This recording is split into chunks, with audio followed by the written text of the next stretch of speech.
Halo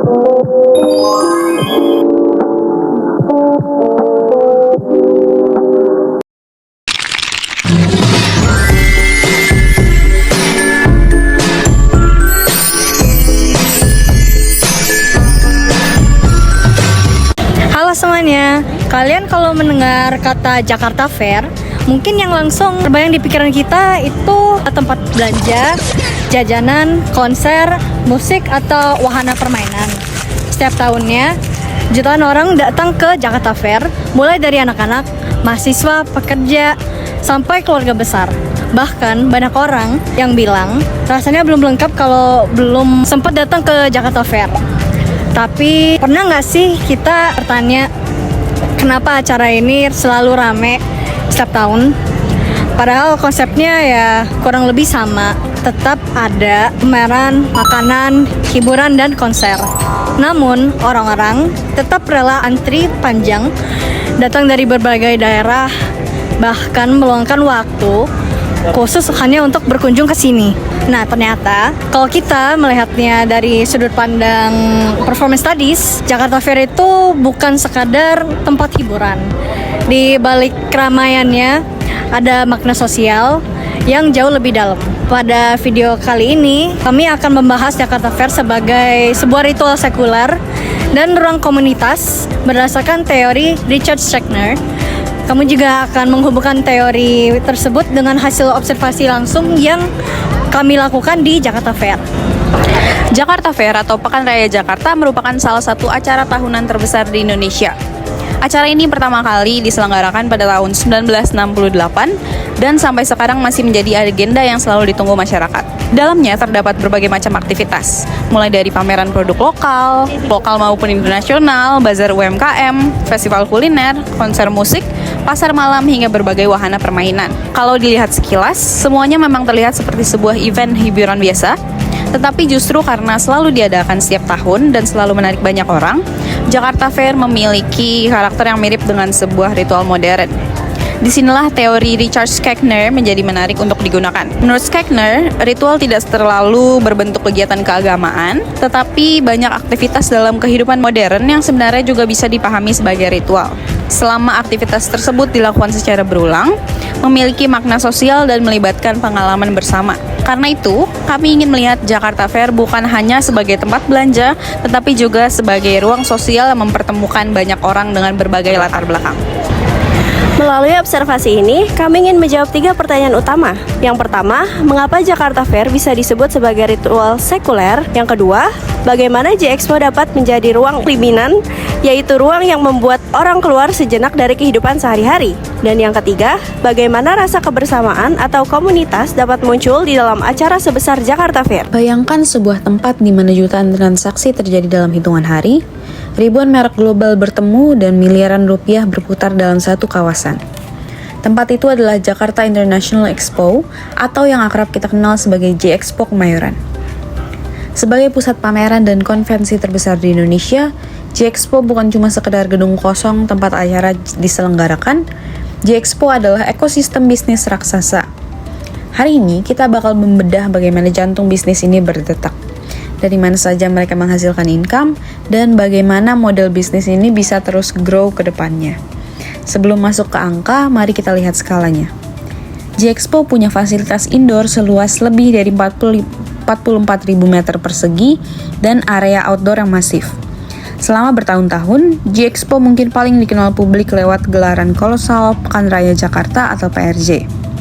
Tapi tahukah kalian, bisnis J-Expo jauh melampaui event tahunan tersebut.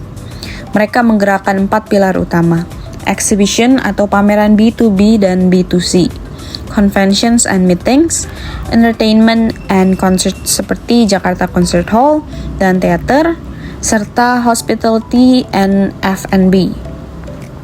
Sekarang, pertanyaan utamanya, dari mana saja uang mengalir masuk ke kas J-Expo? Secara garis besar, ada 4 lini pemasukan utama. Pertama, venue rental atau sewa ruangan. Ini adalah pendapatan inti kita, mulai dari penyewaan hall A sampai D, ruang konvensi sampai area terbuka untuk penyelenggara pameran, konser, atau bahkan wisuda. Kedua, sponsorship and partnership. Ini kolaborasi eksklusif dengan brand-brand besar, mulai dari industri perbankan, otomotif, sampai telekomunikasi, yang berebut ingin tampil menonjol di event skala masif seperti PRJ. Ketiga, ticketing dan gate revenue. Pendapatan murni dari penjualan tiket masuk pengunjung, terutama saat event B2C berkapasitas ratusan ribu orang digelar. Dan yang keempat, ancillary services atau layanan pendukung. Inilah sumber uang tersembunyi yang angkanya fantastis. Mulai dari sewa booth atau partisi, rigging, suplai listrik, keamanan, kebersihan, hingga konsesi F&B, dan parkir selama event berlangsung.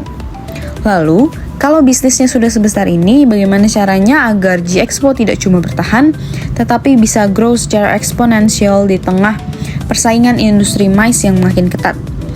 Ada 3 strategi kunci yang harus diambil. Pertama, hybrid and digital integration. G-Expo harus bertransformasi dari sekedar penyedia ruang fisik menjadi ekosistem digital, menggabungkan pameran fisik dengan platform virtual, atau aplikasi event akan memperluas pasar kita tanpa dibatasi oleh tembok gedung. Kedua, fokus pada event B2B internasional yang high value. Event B2C seperti PRJ memang mendatangkan traffic yang masif, tapi pameran dagang B2B seperti industri manufaktur, teknologi medis, atau F&B global itu memberikan nilai transaksi devisa dan investasi yang jauh lebih besar bagi perekonomian nasional. Ketiga, sustainable venue atau green MICE. Tren global sekarang menuntut keberlanjutan lingkungan. Kalau G-Expo bisa jadi pelopor eco-friendly venue di Indonesia, misalnya lewat penggunaan energi surya, manajemen limbah yang ketat, dan sertifikasi hijau, ini bakal jadi magnet utama untuk korporasi multinasional kelas dunia. Sebagai kesimpulan, G-Expo punya fondasi yang sangat kuat sebagai pemimpin pasar MICE di Indonesia. Dengan diversifikasi income yang sehat, mulai dari sewa lahan, tiket, sampai layanan pendukung, serta dorongan ke arah digitalisasi dan praktik bisnis yang berkelanjutan, potensi pertumbuhan G-Expo masih sangat luas ke depannya. Mengembangkan G-Expo bukan cuma soal memperbesar pendapatan perusahaan, tetapi juga mengukuhkan posisi Jakarta sebagai pusat bisnis dan hiburan utama di Asia Tenggara. Satu hal yang paling luar biasa dari PRJ ini adalah konsistensinya.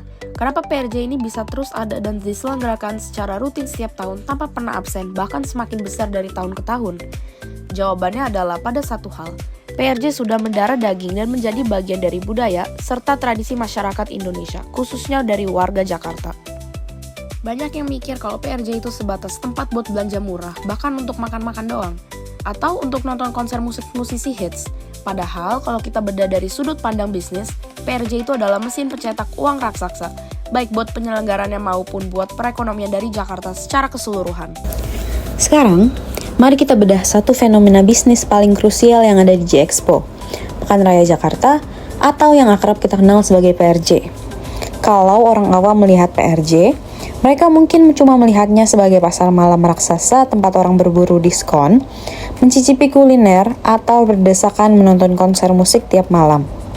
Tapi, sebagai orang yang mengerti bisnis, kita harus melihat PRJ dengan cara yang berbeda. PRJ adalah sebuah masterclass dalam hal monetisasi event skala masif. Dalam waktu kurang lebih 1 bulan penyelenggaraan, event ini mampu menggerakkan perputaran uang hingga triliunan rupiah.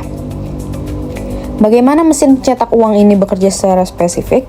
Mari kita bedah aliran pendapatnya satu persatu. Sumber pendapatan pertama yang paling kasat mata tentu saja berasal dari ticketing dan gate revenue. Bayangkan skala kunjungannya. Setiap hari ratusan ribu orang memadati area G-Expo Kemayoran. Kalau kita kalikan harga tiket masuk reguler maupun tiket terusan bundling dengan konser musik selama 30 hari penuh, volume kas yang masuk dari penjualan tiket saja sudah mencetak angka yang luar biasa besar di awal sebelum event, bahkan mencapai puncaknya. Belum lagi ditambah dengan retribusi parkir untuk puluhan ribu kendaraan roda 2 dan roda 4 yang membadati kantong-kantong parkir kawasan Kemayoran setiap harinya. Sumber pendapatan kedua, dan ini adalah salah satu yang terbesar, adalah sewa tenan, lahan, dan booth. Bagi para pelaku bisnis, mulai dari korporasi multinasional, brand consumer goods ternama, industri otomotif, skincare, hingga ribuan UMKM, ikut pameran di PRJ bukan lagi pilihan, tapi strategi marketing wajib. Mereka tahu betul traffic pengunjung di sini sangat masif. Akibatnya, mereka rela merogoh kocek sangat dalam untuk menyewa ruang atau space kosong di titik-titik strategis hall maupun area outdoor. G-Expo tidak sekedar menyewakan lantai, tapi menjual akses langsung ke jutaan pasang mata konsumen potensial. Sumber pendapatan ketiga yang mendatangkan margin keuntungan sangat tinggi adalah sponsorship eksklusif. Di PRJ, slot sponsor dibagi dalam beberapa tier atau tingkatan. Brand-brand raksasa terutama dari sektor perbankan, telekomunikasi, dan e-commerce berlomba-lomba menjadi sponsor utama atau official partner. Kenapa? Karena mereka ingin mendominasi visibilitas visual di seluruh kawasan G-Expo, mulai dari branding gerbang masuk, panggung utama, hingga atribut digital. Nilai kontrak dari sponsorship eksklusif ini nilainya bisa mencapai miliaran rupiah per brand. Terakhir, sumber pendapatan keempat yang sering luput dari perhatian tetapi sangat menguntungkan adalah ancillary services dan konsesi. Selama sebulan itu, kebutuhan operasional di dalam area PRJ sangat tinggi, mulai dari suplai listrik berkapasitas besar untuk tiap booth, sewa genset, rigging panggung, pengelolaan kebersihan, hingga sistem keamanan terpadu. Belum lagi pembagian hasil dari transaksi tenan makanan dan minuman, serta area permainan. Semua itu dikelola dan dimonetisasi langsung oleh ekosistem pengelola. Jadi, ketika kita menyatukan pendapatan dari tiket, sewa booth premium, kontrak sponsorship bernilai miliaran, hingga layanan pendukung operasional, PRJ membuktikan diri bukan sekedar acara hiburan rakyat tahunan. PRJ adalah jantung finansial paling kuat yang mendemonstrasikan bagaimana sebuah venue pameran bisa memaksimalkan kapasitasnya secara penuh dan menghasilkan income yang luar biasa dalam durasi yang sangat singkat.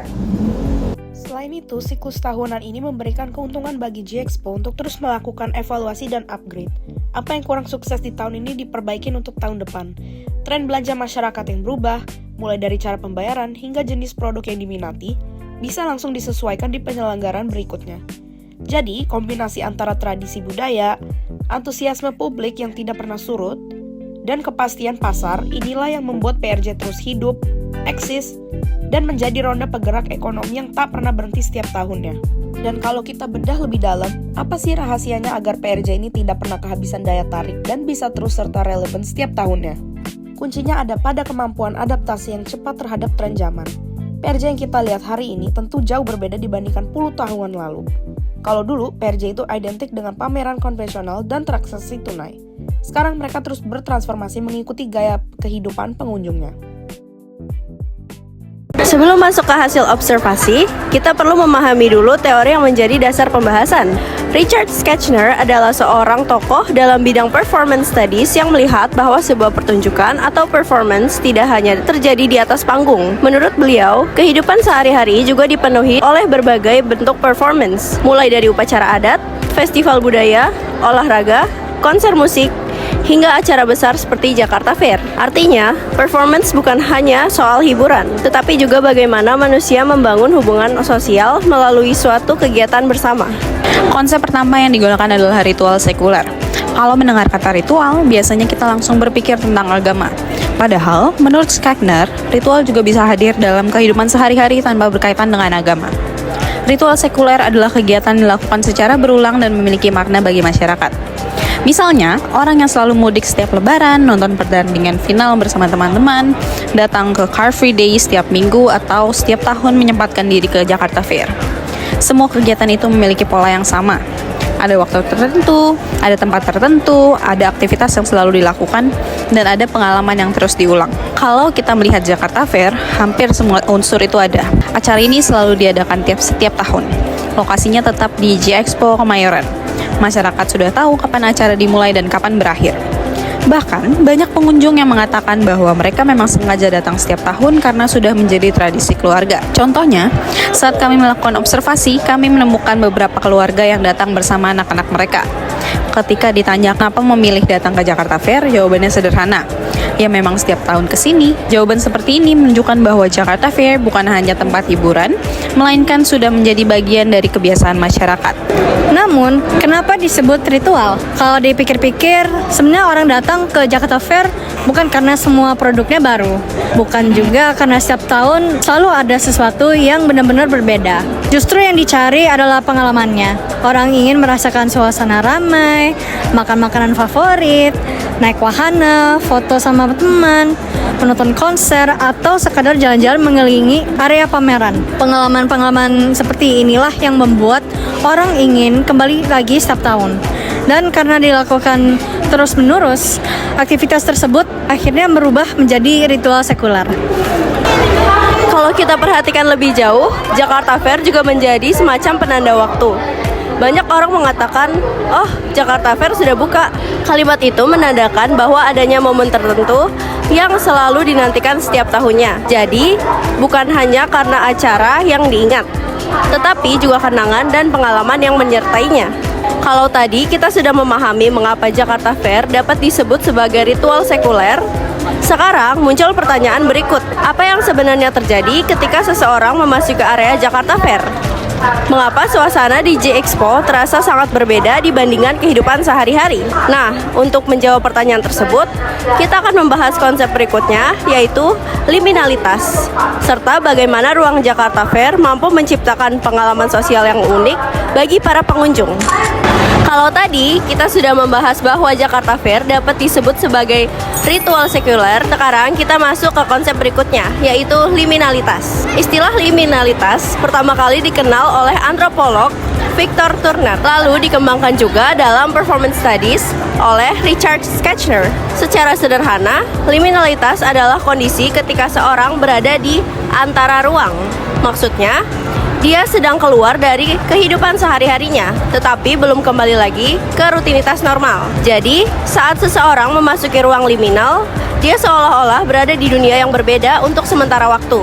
Kalau kita kaitkan dengan Jakarta Fair, menurut kami, J-Expo merupakan contoh yang cukup jelas dari ruang liminal. Kenapa? Karena ketika seseorang melewati gerbang masuk Jakarta Fair, suasana yang dia rasakan langsung berubah. Di luar area J-Expo, orang masih memikirkan pekerjaan, tugas kuliah, kemacetan, atau aktivitas sehari-hari. Tetapi, begitu mereka masuk ke area Jakarta Fair, fokus mereka berubah. Mereka mulai menikmati suasana, melihat-lihat stand, mencoba makanan, menonton konser, bermain wahana, atau sekadar berjalan santai bersama keluarga. Kalau kita perhatikan, hampir semua orang yang datang terlihat lebih santai dibandingkan ketika berada di luar. Ada yang duduk menikmati makanan sambil mengobrol, ada yang sibuk berburu promo, ada juga yang datang hanya untuk menikmati suasana malam. Semua aktivitas tersebut menunjukkan bahwa Jakarta Fair menjadi ruang sementara yang berbeda dari kehidupan normal. Hasil observasi kita adalah selama melakukan observasi, kami melihat bahwa bagian besar pengunjung datang bukan hanya untuk berbelanja. Banyak yang bahkan tidak membawa daftar barang yang ingin dibeli. Mereka datang karena ingin menikmati suasana. Ada keluarga yang menghabiskan waktu berjam-jam hanya berjalan mengelilingi area pameran. Ada pasangan yang duduk menikmati konser. Ada juga rombongan teman yang datang hanya untuk mencoba berbagai makanan. Hal-hal sederhana seperti ini menunjukkan bahwa pengalaman berada di Jakarta Fair seringkali lebih penting daripada aktivitas belanjanya sendiri.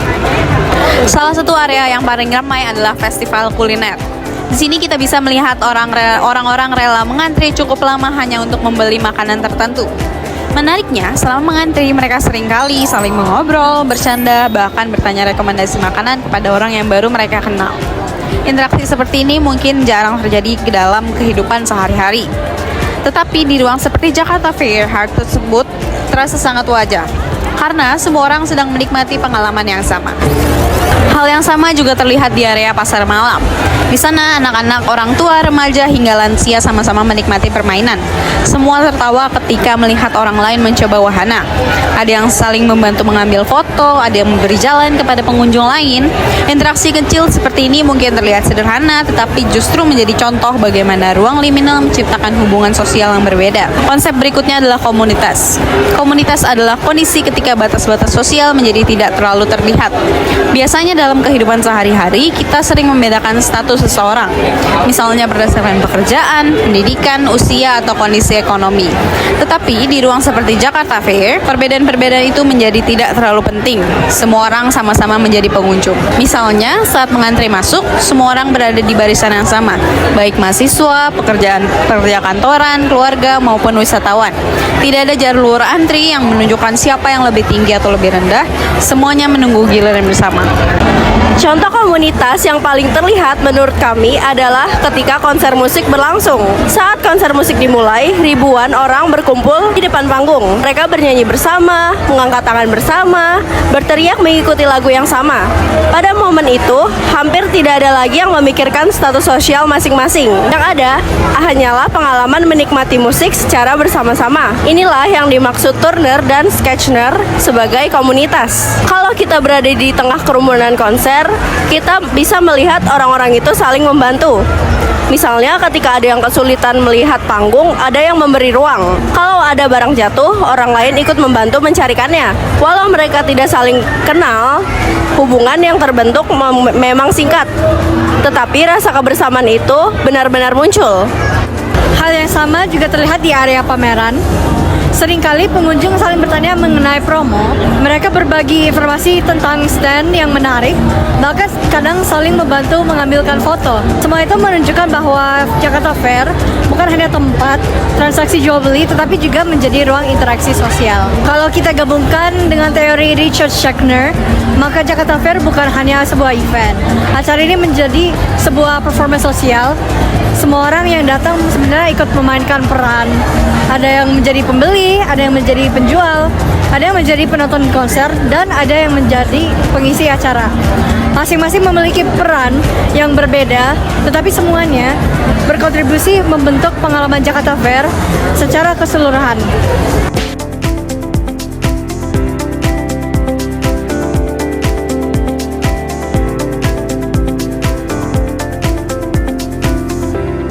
Namun, apakah rasa kebersamaan tersebut benar-benar menghilangkan semua perbedaan sosial, atau sebenarnya masih ada batas-batas tertentu yang tetap terlihat? Nah, pada bagian terakhir, kami akan mencoba melihat Jakarta Fair secara lebih kritis. Kami akan membahas sisi lain dari acara ini, termasuk hubungan antara hiburan, konsumsi, dan budaya, sebelum akhirnya menarik kesimpulan dari seluruh pembahasan. Setelah melihat bagaimana Jakarta Fair dapat dipahami sebagai ritual sekuler, ruang liminal, dan tempat munculnya komunitas, kami juga mencoba melihatnya dari sisi lain yang lebih kritis, karena pada kenyataannya sebuah acara sebesar Jakarta Fair tentu tidak hanya memiliki satu makna. Di balik suasana yang meriah, tetap ada aspek ekonomi dan komersial yang sangat kuat. Kalau kita berjalan mengelilingi area Jakarta Fair, hampir semua aktivitas yang kita temui berkaitan dengan konsumsi. Ada pameran otomotif, elektronik, fashion, makanan, minuman, sampai berbagai promo dari perusahaan besar. Artinya Jakarta Fair memang menjadi ruang hiburan, tetapi di saat yang sama juga merupakan ruang bisnis. Banyak perusahaan memanfaatkan acara ini untuk memperkenalkan produk mereka dan menarik sebanyak mungkin pembeli. Jadi selain menjadi tempat berkumpul, Jakarta Fair juga memiliki tujuan ekonomi yang sangat jelas. Apakah semua orang benar-benar setara? Kalau kita kembali ke konsep komunitas, memang benar bahwa selama berada di Jakarta Fair, semua orang terlihat menikmati pengalaman yang sama. Tetapi kalau kita lihat lebih dalam, tidak semua orang memiliki kesempatan yang sama. Misalnya, untuk datang ke Jakarta Fair, seseorang tetap harus mengeluarkan biaya, mulai dari tiket masuk, transportasi, parkiran, hingga biaya membeli makanan atau barang di dalam area pameran. Bagi sebagian orang, biaya tersebut mungkin tidak menjadi masalah. Namun bagi sebagian yang lain, hal itu bisa menjadi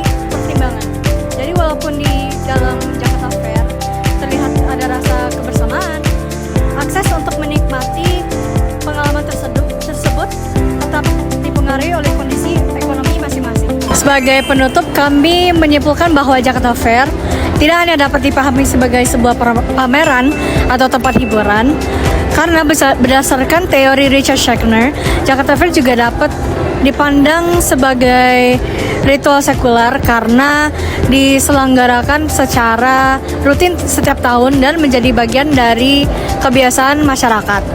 Selanjutnya, Jakarta Fair dapat dipahami sebagai ruang liminal karena mampu membawa pengunjung keluar dari rutinitas sehari-hari dan memberikan pengalaman yang berbeda selama berada di dalam acaranya.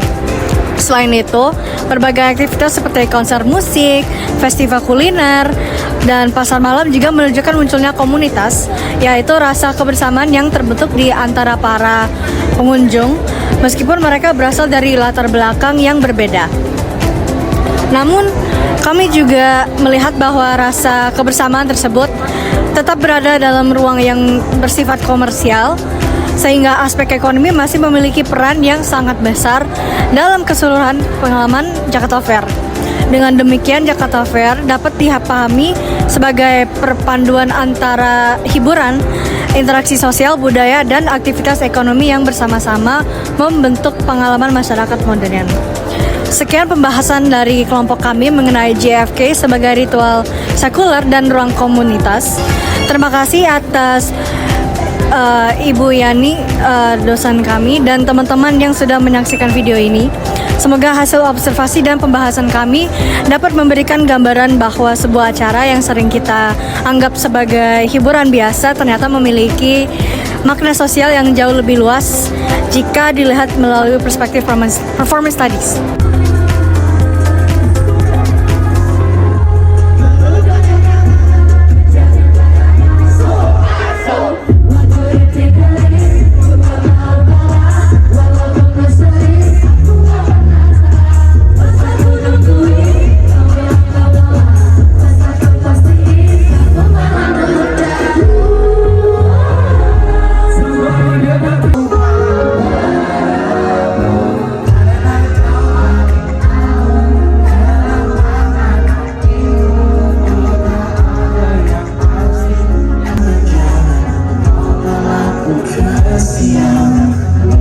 Datang di liputan khusus Jakarta Fair atau Pekan Raya Jakarta Kemayoran, sebuah perhelatan akbar tahunan yang tidak hanya menjadi ikon perayaan hari ulang tahun Kota Jakarta, tetapi juga pusat pameran dan hiburan terbesar di Asia Tenggara. Berjalan menyusuri area G-Expo Kemayoran, kita langsung disambut oleh kemegahan tata cahaya dan antusiasme pengunjung dari berbagai kalangan yang memadati setiap sudut kawasan. Sebagai ruang pameran multiproduk yang sangat komprehensif, Jakarta Fair tahun ini kembali membuktikan eksistensinya dengan menghadirkan ribuan stand dari berbagai sektor industri. Mulai dari pameran otomotif dengan penawaran dan peluncuran produk terbaru, industri fashion dan gaya hidup yang menampilkan tren terkini, hingga produk-produk kerajinan tangan lokal berkualitas tinggi yang dikurasi secara menarik. Setiap stand dirancang dengan estetika visual yang modern dan interaktif, memberikan pengalaman berbelanja yang dinamis dan menyenangkan bagi pengunjung yang ingin mengeksplorasi ragam inovasi pasar. Tidak kalah menarik, daya tarik utama selalu dinantikan oleh masyarakat adalah Festival Kuliner Nusantara. Kawasan ini menawarkan perjalanan rasa yang kaya akan warisan gastronomi Indonesia, mulai dari hidangan tradisional yang legendaris hingga inovasi kuliner modern yang sedang digemari. Suasana interaktif semakin terasa hidup dengan ramainya interaksi antara pedagang dan pengunjung, menciptakan atmosfer pasar rakyat yang meriah, hangat, dan syarat akan nilai budaya kebersamaan. Beralih ke zona hiburan, Jakarta Fair menyediakan berbagai pilihan wahana permainan luar ruang yang memacu adrenalin, mulai dari komedi putar klasik hingga wahana modern berteknologi tinggi yang dipenuhi kerlap-kerlip lampu dekoratif. Seluruh elemen hiburan ini berpadu harmonis dengan panggung konser musik utama yang setiap malamnya menghadirkan deretan musisi papan atas lintas genre, menarik puluhan ribu penonton untuk bernyanyi dan merayakan malam bersama dengan harmoni yang dinamis. Secara keseluruhan, Jakarta Fair Kemayoran bukan sekedar destinasi rekreasi musiman, melainkan sebuah ruang publik strategis yang merefleksikan pertumbuhan ekonomi kreatif, dinamika sosial masyarakat urban, serta kekayaan budaya yang terus beradaptasi dengan zaman. Melalui perpaduan antara pameran komersial, festival kuliner, dan hiburan spektakuler, acara ini berhasil mempertahankan posisi sebagai agenda wisata esensial yang memperkuat identitas kota Jakarta di kancah nasional maupun internasional. Kalau kita hubungkan observasi ini dengan teori Richard Schachner, kita bisa melihat bahwa Jakarta Fair bukan hanya sebuah pameran. Acara ini juga merupakan sebuah bentuk performance sosial. Performance di sini bukan berarti semua orang sedang berakting, tetapi semua orang sedang menjalankan perannya masing-masing, seperti penjual melayani pembeli, musisi tampil di atas panggung, pengunjung menikmati hiburan, petugas menjaga keamanan, dan semua aktivitas tersebut saling melengkapi hingga membentuk pengalaman Jakarta Fair secara keseluruhan. Tanpa kita sadari, setiap orang menjadi bagian dari sebuah pertunjukan sosial yang berlangsung selama acara Jakarta Fair berlangsung.